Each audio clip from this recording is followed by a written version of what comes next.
This is Teach Your Way with BenQ, where educators find ideas that work. Let's get started.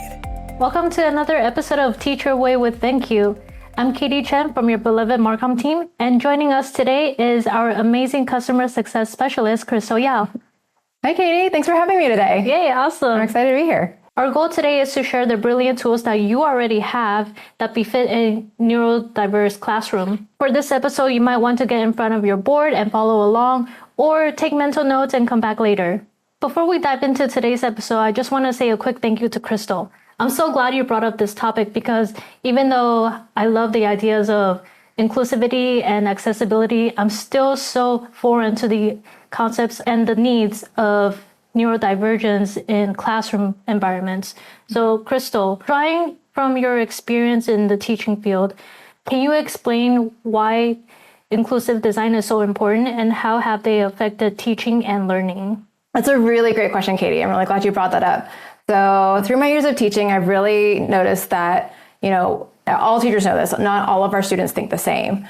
And so in the past, we used to just read things out of a book and then write, but we know through lots of research now that our students that are neurodiverse or even just neurodivergent, they need something more. And so our boards have a lot of features now that support students that are neurodivergent, or just they support a whole classroom full of students that have different ways of thinking. And so I'm really excited to show you some of those features today that can help some of those students and really all of our students. That sounds great. Let's get started. All right. So the first thing I really wanted to go over was, nowadays our students, a lot of them really struggle to focus. We're kind of living in the world of TikTok right now. And so those attention spans are getting smaller and smaller. So starting with some ways to just kind of keep your kids focused is using the remote can be really helpful. So if I have something open, let's say in Google Chrome, and I want my kids to focus on one thing, I can use the laser pointer on the remote, which is on the top right. And I can point at things. And of course, you can also use the laser pointer as an air mouse, which is really helpful. But one of my favorite features is changing the mode on the remote and using it as a spotlight. So now I can make sure my kids are focused on this one little cat instead of the whole page. And so that's one way to keep your kids focused there. All right, so beyond the remote, we also have the option to keep our kids focused using timers. So a lot of times when I used to teach, I would use the timer to help kids keep track of their time so they knew when to finish or how much time they had left. But our timer doesn't necessarily have a visual aspect to it, but we partner with Ginzy teaching tools. So this app is available in the BenQ App Store, and it has a visual timer that teachers can actually use in their classrooms. So when you open up Ginzy, it has a lot of different options at the bottom, but one of them is this icon right here. This is a lot of tools. So you've got a lot of categories here. I'm going to just focus on the classroom management ones first, but this one right here, this timer, is actually a visual timer. So this is really easy for you to expand and make larger or smaller if you need to. And then your students can see that timer tick down really easily.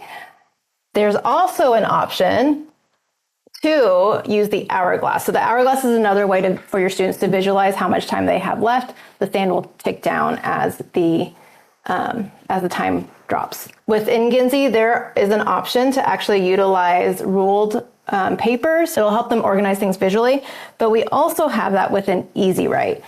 So in Easy Write, if you use this tool a lot, you of course have the options in the backgrounds to use the ruled paper. And then you can also use graph paper as well. You can even, for your students that have some visual sensitivities, you can adjust the background color if you need. So let's say that I want to use a really soft yellow. I can adjust this and make that a yellow if needed. But really just do what's best for your students, whatever they need to succeed. I really like the Ginzy app with the timer just because when you're counting down the time with the actual dial, it's really great for students to visualize how a clock moves. And now you can also tell them which way is clockwise, counterclockwise, instead of just a digital timer. Yeah, that's a really good way to think about it. Yeah, So one thing I actually forgot to mention on the remote is we have students that have a lot of sensory, like sometimes they can get sensory overload. And like if you have a video playing on, let's say, YouTube, and you're noticing that one of your students or maybe several of your students are kind of just experiencing a lot. So what you could do, let's say you have this video playing, is on your remote, you can blank out the screen just by tapping blank at the bottom right. And so that will turn off the screen and it will turn off the sound. Now, if I hit that again on the remote, it'll bring it back up. So if your students just need a break from the display, just tap on blank and it'll turn off the sound and the display. Now, it won't turn off your board, it'll just blank it out. Now, one thing I also want to mention is if you want to blank out your board, but you want to keep the sound going, so maybe the visual aspect is overstimulating your students, but you still want them to hear the sound, you can actually keep that on when you blank out the board. So if you tap on connections or your connections menu, then go to display, and then you scroll down to advanced settings, and then right here where it says remote control blank button, you have the option to just have the blank screen or the blank button blank the screen and not turn off the sound. So if I tap on that, then I go back to YouTube and I play this, you can hear the sound, but if I blank it, the sound will continue to play. So just different options based on what your students might need. We've just taken some time to go over some ways to help your students focus and then also to help with some sensory sensitivity issues. So now we're going to go into some communication and accessibility tools.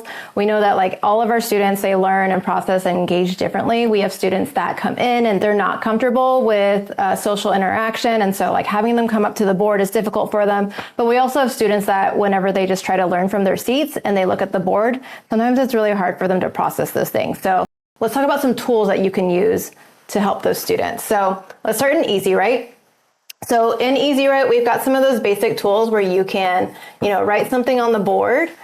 And if your students struggle with reading your handwriting or they just process better whenever they're reading actual like font and text, you can take that and circle it, and then you can turn it into a font, but then you can also have it read aloud.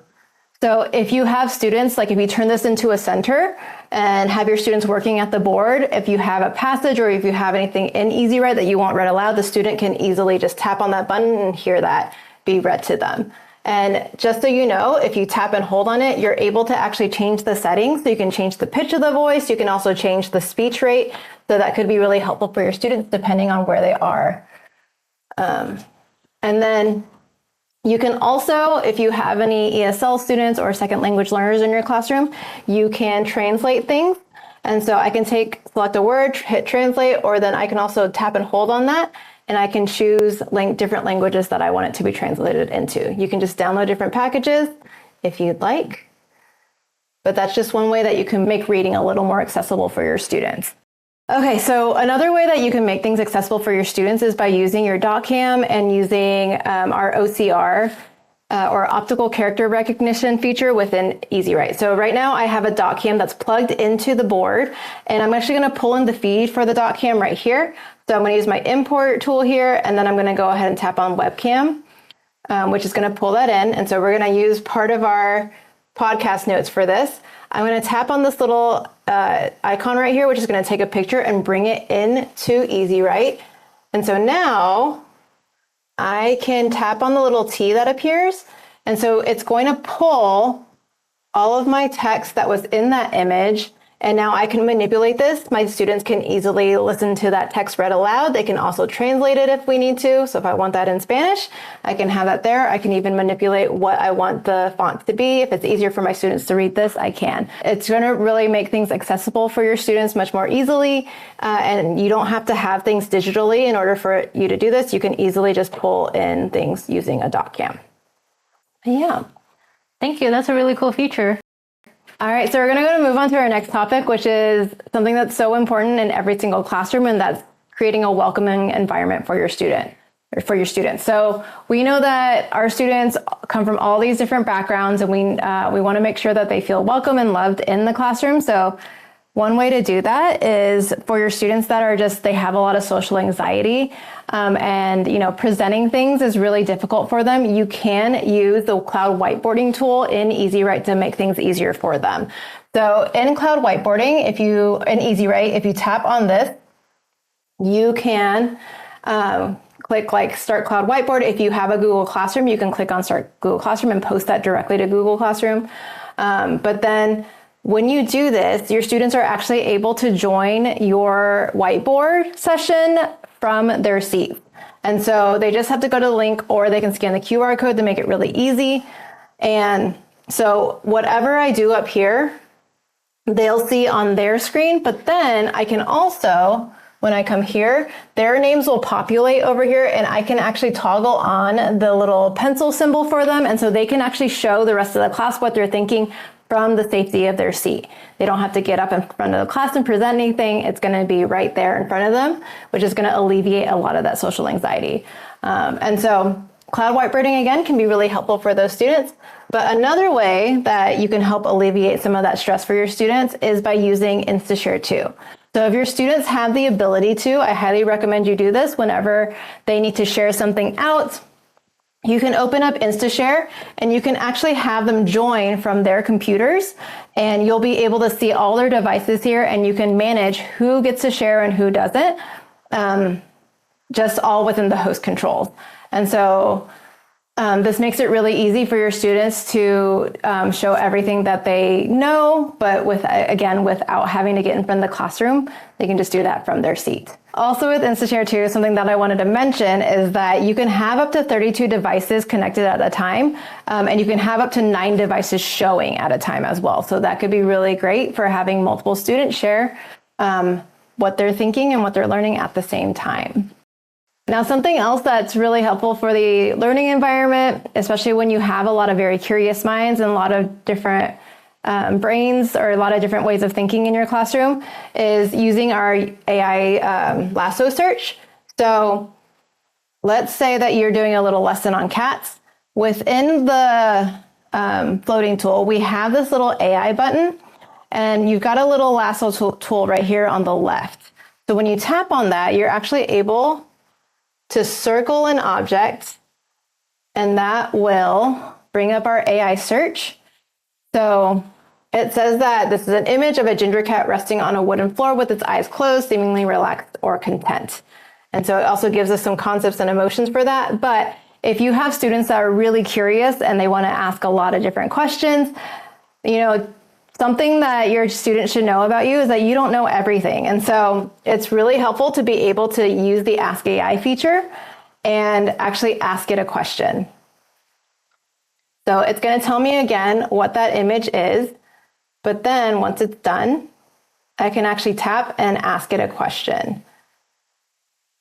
So if I want to know something about cats, I want to say, let's say, how long do cats live?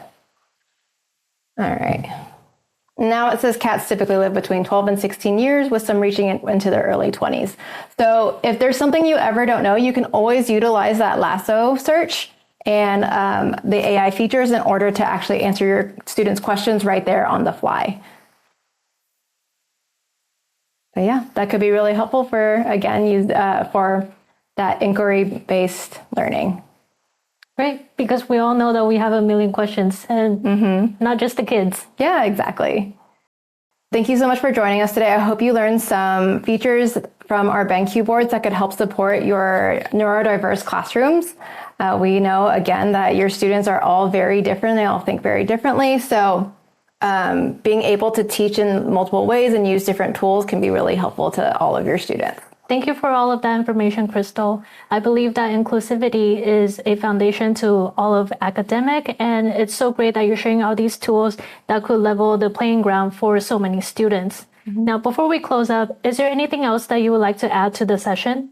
Yeah, I'm actually just wondering, because I know I've been out of the classroom for a few years, but I know that you guys are doing so much wonderful work in your classrooms, and I'm wondering how you guys are utilizing some of our BenQ board tools to help support the different students in your classroom. So if you would please leave something in the comments if you would like to share some really great tools that you're using. and how you're using them. That sounds great.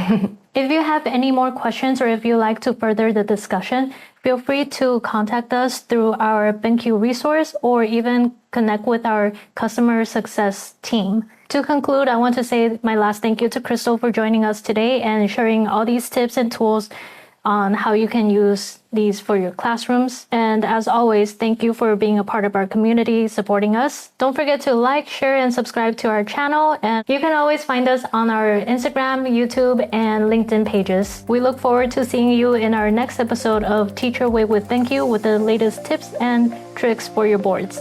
Thank you. Thanks for joining us on Teach Your Way with BenQ. For more resources and teaching inspiration, visit us online at benqboard.com. Don't forget to follow the show so you never miss an episode.